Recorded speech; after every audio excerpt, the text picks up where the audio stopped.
Azad Hind radio Berlin. আমি সুভাষ বলছি। শুনে চমকে উঠেছিল সারা দেশ। ব্রিটিশের চোখ এড়িয়ে দুর্গম পাহাড় পর্বত ডিঙিয়ে সুভাষ পৌঁছে গেছেন সেই সুদূর জার্মানিতে। এই যে অকল্পনীয়, অবিশ্বাস্য এক ঘটনা, যা একমাত্র সুভাষের পক্ষেই সম্ভব। সুভাষচন্দ্রের এই অন্তর্ধান পর্বের বিবরণটা হার মানাবে থ্রিলার মুভিকেও। পৃথিবীব্যাপী তখন চলছে দ্বিতীয় মহাযুদ্ধ।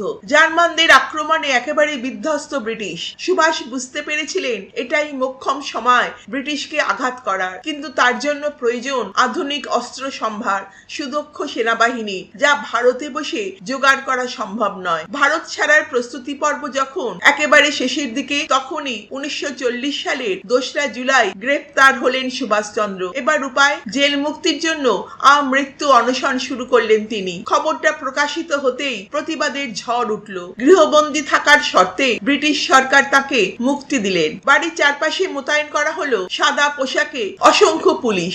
এছাড়াও বাড়ি ভর্তি আত্মীয় স্বজন, চাকর বাকরে। সবার চোখ এড়িয়ে পালাতে হবে। বাড়িতে মেজদা, মেজ বৌদি, ভাইপো শিশির বসু আর ভাইঝি ইলাই শুধু জানতেন তার অন্তর্ধানের কথাটা। জেল থেকে ফিরে ঘর থেকে একদম বেরোতেন না সুভাষ। ফলে পুলিশের মনে একটা ধারণাই হয়ে গিয়েছিল সুভাষচন্দ্র বর্তমানে কোনো বিপ্লবের কাজেই নিজেকে জড়াচ্ছেন না। এটা তার পক্ষে ছিল একটা সুবর্ণ সুযোগ। অবশেষে এলো সেই দিন, 1941-এর 16ই জানুয়ারি। পরিকল্পনা মাফিক বাড়ির সবাইকে এবং নিজের মাকে তিনি জানালেন আজ থেকে বেশ কয়েকদিন কারোর সঙ্গে দেখা করবেন না তিনি। নিরামিষ খাদ্য গ্রহণ করে নিজের ঘরেই লোক চক্ষুর আড়ালে বসে ব্রত উদযাপন করবেন। চাকর তার খাবারের থালাটা পর্দার তলা দিয়ে তার ঘরে ঢুকিয়ে দেবে। আর তিনি চলে যাবার পর ইলার ওপরই দায়িত্ব রইল খাবারগুলো নিজে খেয়ে ভাঁওতাটা চালিয়ে যাবার। সেই মতো নির্জনে ব্রত গ্রহণের আগে শেষবারের মতো বাড়ির সকলের সঙ্গে আহার সারলেন তিনি। শিশির বসুর মনে হলো